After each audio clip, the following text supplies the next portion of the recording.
Avis vascular centre మన దేశంలోనే the best varicose vein hospital.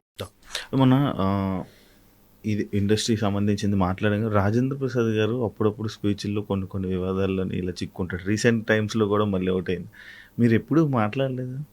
ఆయన పెద్ద ఆయన అని అందరూ ఆయనకి మధ్య కొంచెం షాక్ తగిలింది కదా, కూతురు అవన్నీ జరగడంతోనే ఆయన కొంచెం అని కొంచెం మైండ్ మామూలుగా కూడా ఆయన కొంచెం తొందరగా మాట అంటారు.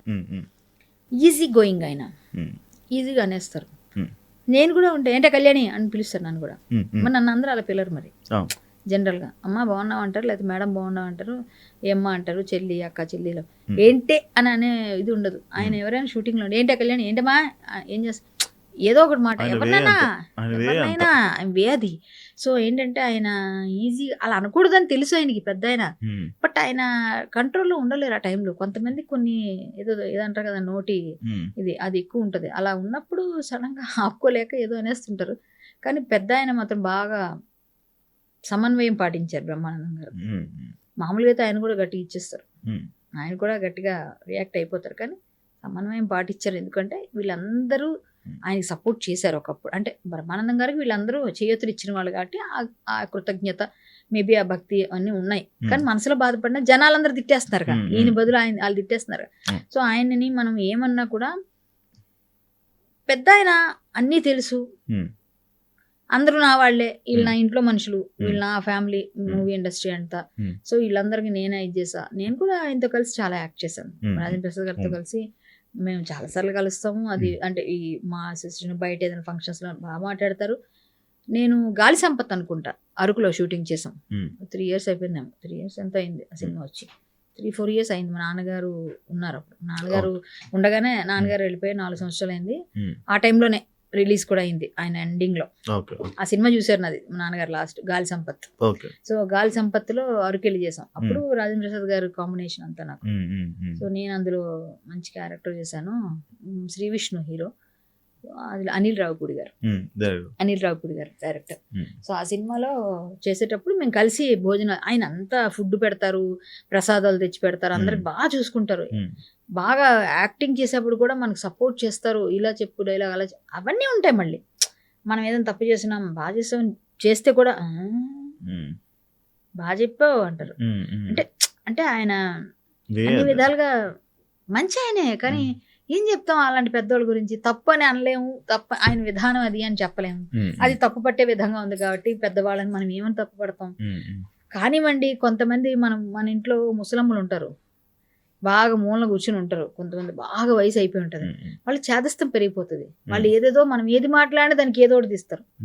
సో వాళ్ళకన్నీ చిన్నప్పుడు నీకు అది చేయలేదరా, నేను ఇది చేయలేదరా అని వస్తాయి. అప్పుడు మనం ఏమంటాం, సరే నువ్వే చేసేవాలే అని వదిలేస్తే అయిపోయింది, లేకపోతే పెద్ద గొడవ. సో ఆయన ఒక పెద్ద ఇండస్ట్రీకి ముసలాయన అయిపోయారు, పెద్ద ఆయన అయిపోయారు, చేదస్తం పెరిగింది. ఆయన ఏం మాట్లాడినా పట్టించుకోకూడదు అంటాను నేనైతే అది పట్టించుకో. అంటే 1918లో ఒక అమ్మాయిని చదివించుకోవడమే కష్టం. అలాంటి టైంలో మీరు చాలా కళలు లైక్ సింగింగ్ కానీ అంటే చదివించడమే కష్టం. అలాంటి టైంలోనే హరికథలు, పాటని కానీ, డ్యాన్స్లని కానీ ఇవన్నీ నేర్చుకునే ఇది అంటే అటు సైడ్ ఎలా వెళ్ళారు, ఎలా రాగలిగారు అని? చిన్నప్పటి నుంచి నేను హరికథ వింటూ పెరిగాను ఇంట్లోనే. సో నేను ఆ వింటూ పెరుగుతున్నప్పుడు నాన్నగారు హరికథ నాకు చిన్నప్పటి నుంచి, మా నాన్నగారు మృదంగం వాయించడం, మృదంగం ఆల్ ఇండియా రేడియో మృదంగ విద్వాన్. ఆయన పెద్ద హరిదాసులకి, అప్పుడున్న పెద్ద హరిదాసులకి నాన్నగారు మృదంగ ఇష్టం. ఇప్పుడు పద్మశ్రీ వచ్చి మొన్న కాలం చేశారు ఒక ఆయన, ఆయనకు కూడా ఎన్నో వేల కథలు నాన్నగారు చాలా పెద్ద మృదంగ ఇష్టం. అంటే వాళ్ళందరి దృష్టిలో నాన్నగారు ఉంటే ఏదన్నా ముందుకెళ్ళిపోద్ది అన్నంత మంచి పేరు నాన్నగారు. చాలా టాలెంటెడ్, మంచి గాత్రం, ఘంటసాల గారి గాత్రంలో ఉంటుంది నాన్నగారు. అందుకే ఆయన అలా పాడేవారు ఘంటసాల గారి పట్ల. మేము కూడా నేర్చుకునేవాళ్ళం. సో తమ్ముడు నేను ఇద్దరం చాలా చిన్నోళ్ళం. తమ్ముడికి అంతే 1 year, మీరు చెప్పిన 80కి. సో నాకు వాడికి 1 year డిఫరెన్స్. సో నేను ఏమంటానంటే, ఇప్పుడు ఈ విధంగా మేము చిన్నప్పుడు నేను 1980 అంటే 1980 అంటే ఆ 80s మొత్తం 80s కి నేను అసలు ఇంకా చిన్న నేనెంతండి, చాలా చిన్న.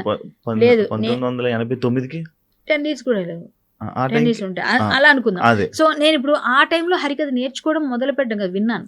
సో అనుకుందాం నేను 80s కి చిన్న పిల్లని. సో నేను 94-95 ఆ టైంలో నా 10th క్లాసు. ఆ టైంలో నేను అలా ఉన్నాను కాబట్టి నేను అప్పటికి కరాటే నేర్చుకున్నాను, హరికథ నేర్చుకున్నాను. చదివించడం కష్టం. మా ఇంట్లో మేము కష్టాలు పడొచ్చాం. మా నాన్నగారు చాలా కష్టపడి మమ్మల్ని పెంచారు. మాకు ఫుడ్ తినడానికి కష్టపడాల్సిన రోజులే అవన్నీ. ఓపెన్ గా చెప్పాలంటే మేము 2 పిల్లల్ని పెంచాలి, వాళ్ళు బాగా చదువుకోవాలి. కాబట్టి నాన్నగారు రాత్రి పగలు హరికథలు చెప్పేవారు, వెళ్ళి మృదంగం వాయించేవారు. పల్లెటూరుకు వెళ్ళి మా నాన్నగారు కోతలు నూర్పులు అయినప్పుడు వెళ్ళి రామనామస్మరణ చేసి హరికథ చెప్పి మా తమ్ముడు చిన్న డోలకు పట్టుకొని వెనక సపోర్ట్కి వెళ్ళేవాడు. వీళ్ళిద్దరు సైకిల్ మీద వెళ్ళి 20 కిలోమీటర్లు 10 కిలోమీటర్ రేడియస్లో ఉన్న అన్ని ఊర్లకి వెళ్ళి ఆ రామాలయం దగ్గర రామాని రామనామ కీర్తన చేసి రాముడి గురించి పాడి రామ సంకీర్తన చేస్తే నచ్చిన వాళ్ళు వచ్చి హరికథ చెప్పారు కదా అని విన్నవాళ్ళు ఎవరికో మనసు కరిగి ఆ పాట బాగుంది అంటే నాన్నగారు ఓంకార నాదాలు లేకపోతే శంకర నాద శరీర పాడితే మైక్లో అలా జనాలందరూ వచ్చి కూర్చుండిపోయారట. ఆ పాట విని వచ్చేసేవారు. అంత మంచి గాత్రం నాన్నది. సో వచ్చి మా పిల్లలు ఫీజులు కట్టుకోవాలి కదా అని ఆయన కష్టపడితే ఈ రోజు కరాటే కళ్యాణ్ ఉంది. ఆ రోజు నాన్నగారు వెళ్ళి అక్కడ వెళ్ళి కష్టపడి రూపాయి, 2 రూపాయలు, 5 రూపాయలు ఇన్ని వస్తే ఆ చిల్లరలే అంతా రూపాయి నోట్ల కన్నా కూడా చిల్లర ఎక్కువ ఉండేది. రూపాయి, 2 రూపాయలు, అర్ధ రూపాయి, పావలా ఇవన్నీ ఆ టైంలో అవే ఎక్కువ. కానీ అవన్నీ నేను ఉదయాన్నే మాకు నైట్ ప్రోగ్రామ్కి వెళ్ళి వచ్చేసరికి 12-11 నేను పడుకుండిపోయేదాన్ని, నాకు తెలియదు. సో తమ్ముడు నాన్నగారు నిద్ర ఉండేది కదా, వాడు పాపం చిన్నప్పుడు వచ్చేవాడు నాన్నగారితో పాటు వచ్చాడు. ఇలా సైకిల్ మీద కూర్చుని నిద్రపోతుంటే ఇలా ముందును కూర్చోబెట్టి తక్కువ వచ్చేవాడు. 11 అంతే. అప్పుడు 11 అంటే నిద్రపోవడం అంటే ఎక్కువ. 9కి 7కి మొదలు పెట్టినా 7కి మొదలు పెట్టినా కవిట్లో మా తాతగారు శ్రీకాకుళం 7:30కి అక్కడ పడుకునేవాళ్ళు.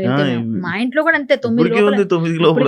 ఇప్పుడు కూడా ఇప్పుడు అప్పుడు మేము 7-8 గంటలకి పడుకునేవాళ్ళం చిన్నపిల్లలం కాబట్టి ఎవరైనా అంతే అప్పుడు ఆ ఊరిలో. సో నాన్నగారు 10, 10:30, 11కి వచ్చేవారు. నేను పడుకునేది నిద్రలోనే. ఉదయం లేచాక నేను తమ్ముడు ఇద్దరు లెక్క పెట్టడం అవన్నీ 20 వచ్చింది, 30 రూపాయలు వచ్చింది, 50 రూపాయలు ఇవన్నీ మా అమ్మ జాగ్రత్త చేసి చిట్టీలు కట్టి లేకపోతే అవి చేసి ఇవి చేసి మా ఫీజులు కట్టి ఏదో పుస్తకాలకి వాటికి ఫీజులు పెద్ద ఉండవు, గవర్నమెంట్ స్కూల్లోనే చదివాం కాబట్టి. కానీ పుస్తకాలు బట్టలు ఉంటాయి కదా కామన్గా, మా పిల్లలు బాగా పెరగాలి అని అట్లా మమ్మల్ని అందరినీ కష్టపడి నాన్నగారు చదివిస్తే మా తమ్ముడిని నన్ను ఈ రోజు తమ్ముడు కానీ నేను కానీ ఒక స్థాయిలో ఉన్నాం. మేము ఏ చెడు అలవాట్లకి మేము వెళ్ళలేదు. ఎందుకు అంటే కష్టాలు చూసాం. మనకి ఇప్పుడు ఇండస్ట్రీలో వచ్చి 25 సంవత్సరాలు పబ్బు తెలియదు. ఏదైనా రిలీజ్ ఫంక్షన్స్ కి వాటికి వెళ్ళడం తప్ప పర్సనల్ గా నేను ఎప్పుడు నేను ఎప్పుడు వెళ్ళిన చూసుంటావు ఎక్కడ కనిపించాను. నేను ఎప్పుడైనా ఏ పార్టీలో కనిపిస్తానా? కనిపించండి. ఎందుకంటే నేను అది కాదు. And for more videos, please subscribe to iDream. Please subscribe to iDream. Please subscribe iDream. And please subscribe to iDream. For more videos, subscribe to iDream. please like, share and subscribe to the channel. Congratulations, iDream. Subscribe to iDream. Subscribe to iDream. So subscribe to iDream Media. iDream team అందరికి huge congratulations. Please subscribe iDream Media. Please subscribe to iDream. Subscribe iDream. Please subscribe to iDream. iDream అంటే నా కళల ఛానల్ను subscribe చేసుకున్న నోరు తిరుగుతలేదు, మీరైతే గంట గుర్తు కొట్టండి. For more such videos, please subscribe to iDream. Subscribe to iDream. Please subscribe to iDream. Please subscribe iDream Media. Please do subscribe to iDream. Please subscribe to iDream Media. For best entertainment and information, please subscribe iDream. And don't forget to subscribe to iDream.